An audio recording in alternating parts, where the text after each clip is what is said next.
Notre deuxième rubrique qui va nous conduire toujours au Togo. Au Togo, où nous allons continuer, n'est-ce pas, par évoquer ce qui s'est passé la semaine écoulée et par rapport à la situation sociopolitique dans le Togo là-bas. Nous avons annoncé déjà trois éléments que nous allons, c'est pas vous présenter. Nous venons de vous présenter les funérailles du jeune Zendine qui a été assassiné le 13 avril dernier à Bafilo. Et nous allons continuer notre rubrique avec toujours le Togo. Je pense que nous allons parler d'un tenant du régime.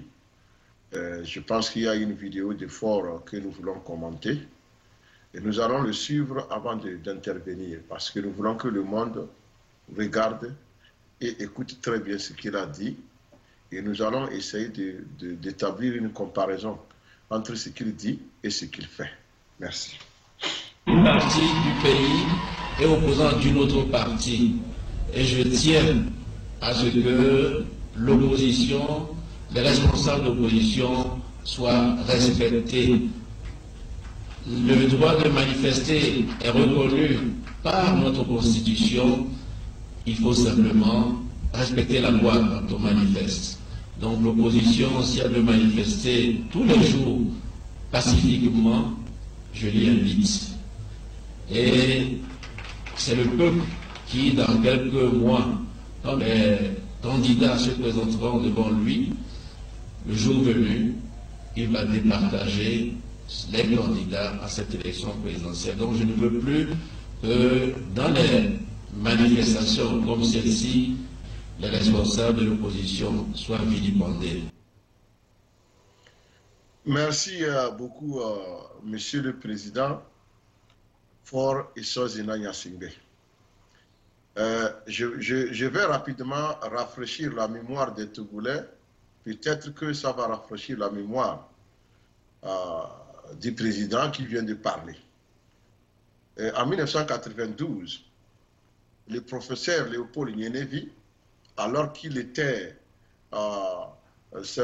porte-parole du Code, je pense du Code 2, avait dirigé une délégation de l'opposition pour aller rencontrer le président Yadema à Lomé 2. Dans les discussions, le président Yadema a lancé ceci à l'endroit de Nyenevi et ses compagnons. Il dit, être homme, je cite, être homme, ce n'est pas être grand comme ce bâtiment. Et il a essayé de faire un geste pour montrer le bâtiment dans lequel ils étaient assis. Il dit, être homme, ce n'est pas être grand comme ce bâtiment, c'est la parole donnée. Et donc, M. Faure Gnassingbé, je répète aujourd'hui que être homme, ce n'est pas être grand comme ce bâtiment, mais c'est la parole donnée. Mais entre les discours que vous prononcez et ce que vous faites, il y a vraiment des contradictions qu'on ne peut pas réconcilier. Ça, ce n'est pas votre première intervention qui est contradictoire à vos actes que vous posez.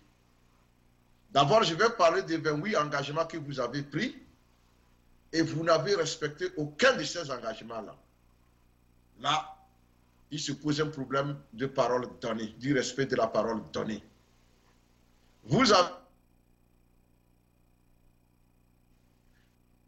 accordiez une interview à Deutsche Welle, vous avez dit que pour que la démocratie puisse s'installer en Afrique, il faut limiter le mandat présidentiel à 2 ou à 3. Aujourd'hui, vous êtes dans votre 3e mandat et vous êtes déjà déclaré candidat pour un 4e mandat. Là aussi, on se demande si vous avez respecté votre parole. Je retourne pour dire que être homme, ce n'est pas être grand comme ce bâtiment, mais c'est la parole donnée. Vous venez de dire dans cette vidéo que Vous voudriez qu'on laisse l'opposition libre faire ses manifestations, circuler librement, parce qu'il faut les respecter. Aujourd'hui, nous avons des leaders du PNP qui sont jetés en prison sans aucune forme de procès. Tout simplement parce que ils ont organisé une manifestation. Là encore, je dis, Monsieur le Président, est-ce qu'on peut parler des paroles données? Je ne parle pas des faits qui ne sont pas réels. Moi, je ne fais que commenter, c'est mon travail. Je commente les faits tels que je les vois. J'ai juste voulu faire, c'est pas une petite comparaison entre ce que vous dites, vos déclarations et les actes que vous posez en réalité. Je répète encore que être homme, ce n'est pas, c'est pas faire des promesses, mais c'est la parole donnée. Ce qui a fait que toute entreprise que vous nous initiez, tous les Togolais pensent que cela ne verra jamais le jour. Je n'ai pas assez de temps pour m'étendre sur beaucoup de promesses, plusieurs promesses que vous aviez déjà eu à faire et que rien n'a été fait. Ici, il se pose un problème de parole. Il se pose un problème, ce n'est pas du respect de la parole donnée. Et lorsque l'opposition est embastillée, lorsque l'opposition est humiliée à longueur de journée, lorsque l'opposition est emprisonnée, les membres assassinés, pour vous permettre de garder le fauteuil présidentiel, alors que vous disiez le contraire, je dis que quelque part, ça ne va pas. Et il faut rapidement corriger les choses. Lorsqu'on donne sa parole, on doit la respecter. Il faut coûte que coûte respecter sa parole. Vous venez de promettre à la CEDEAO que vous allez faire des réformes dès que vous aurez la majorité à l'Assemblée. Vous êtes maintenant majoritaire, une majorité plus confortable que jamais.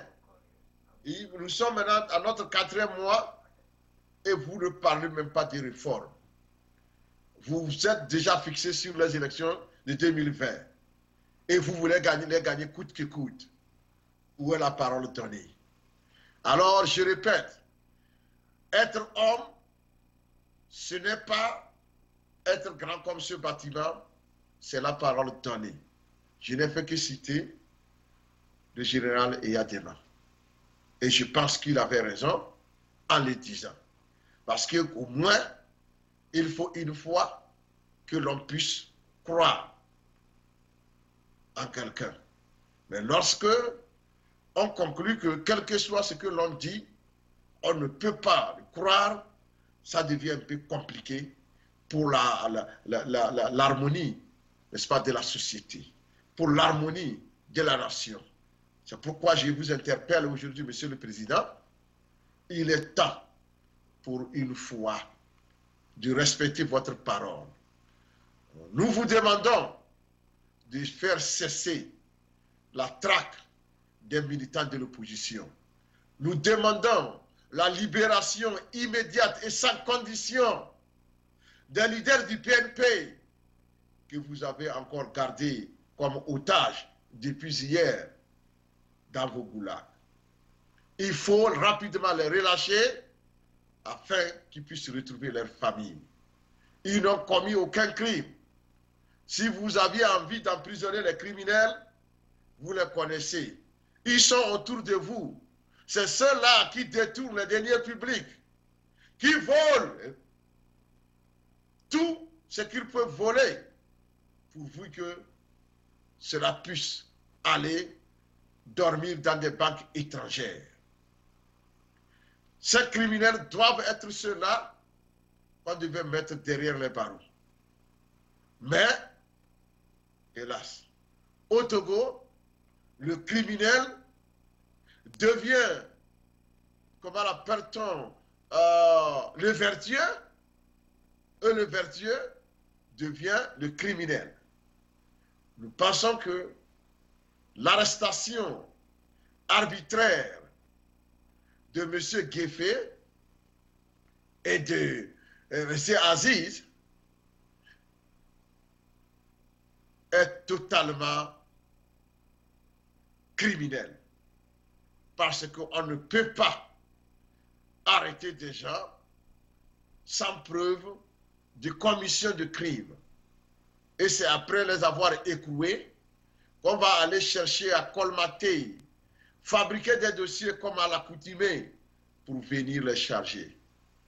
S'il vous plaît, Faure Gnassingbé, si je vous interpelle, c'est parce que vous êtes responsable de la situation qui prévaut au Togo aujourd'hui. Puisque tous ceux-là qui sont en train de brutaliser leurs frères, d'assassiner leurs frères, lorsqu'on leur demande, ils disent, ils veulent que vous gardiez le pouvoir pendant longtemps. Donc, peut-être qu'ils le font à votre insu. Si c'est le cas, Monsieur le Président, je vous invite à les dénoncer. Parce qu'ils sont en train de commettre des crimes à votre nom.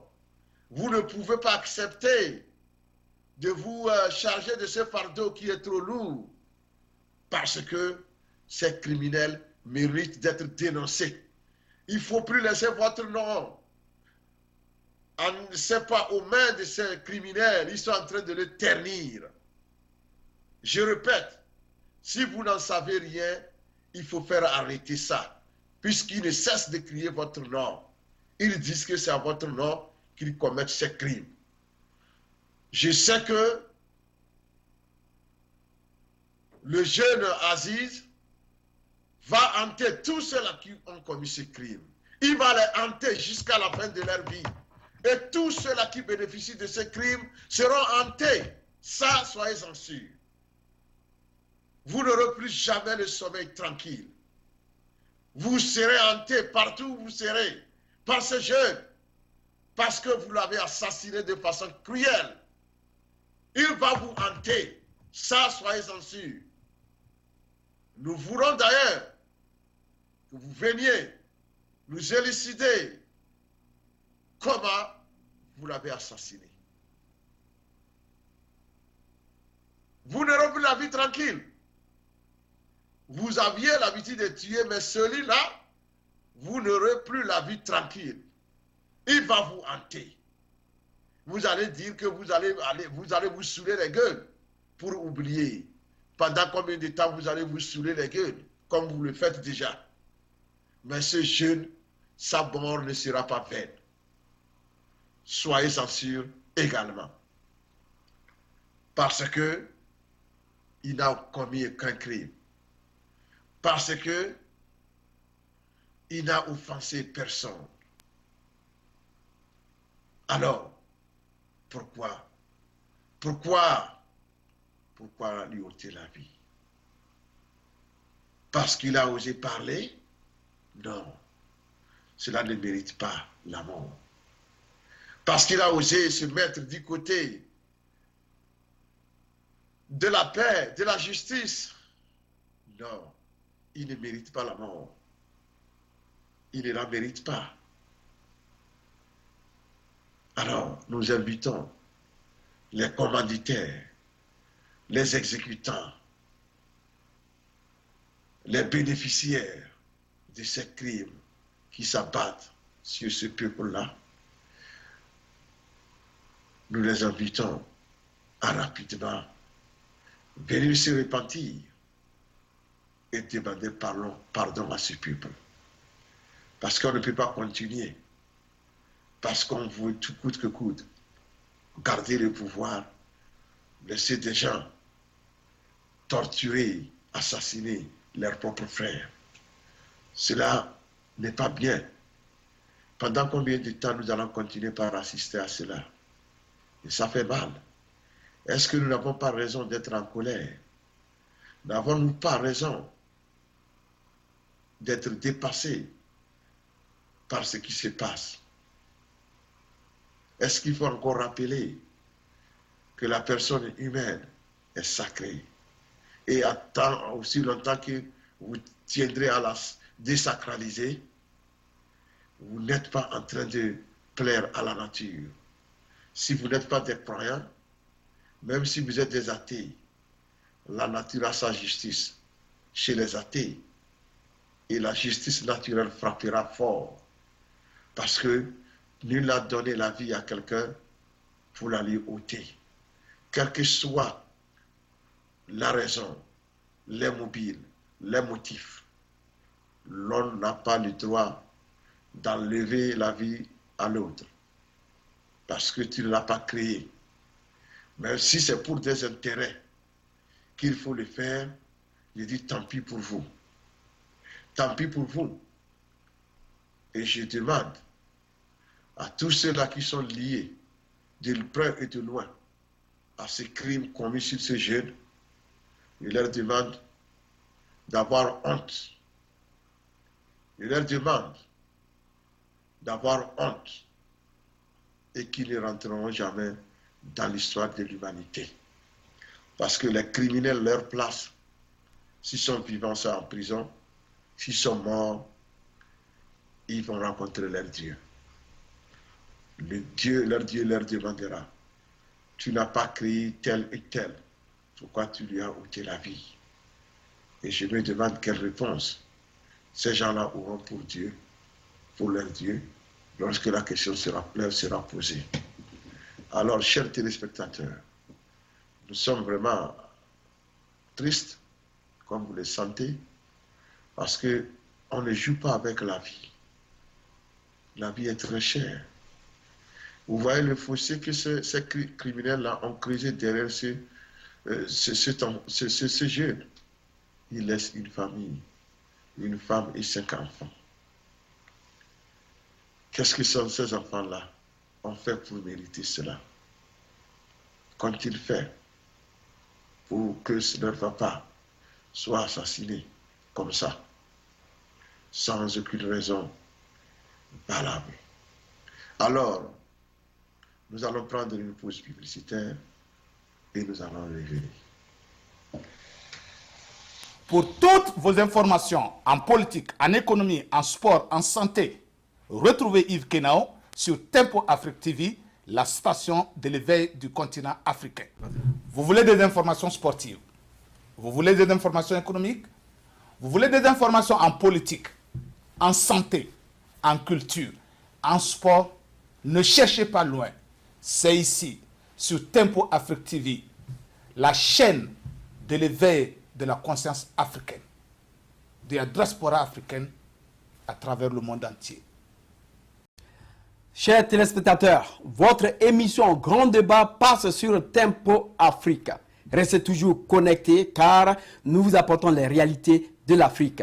Votre animateur principal est Serge Nyawa qui est toujours là pour être connecté avec vous.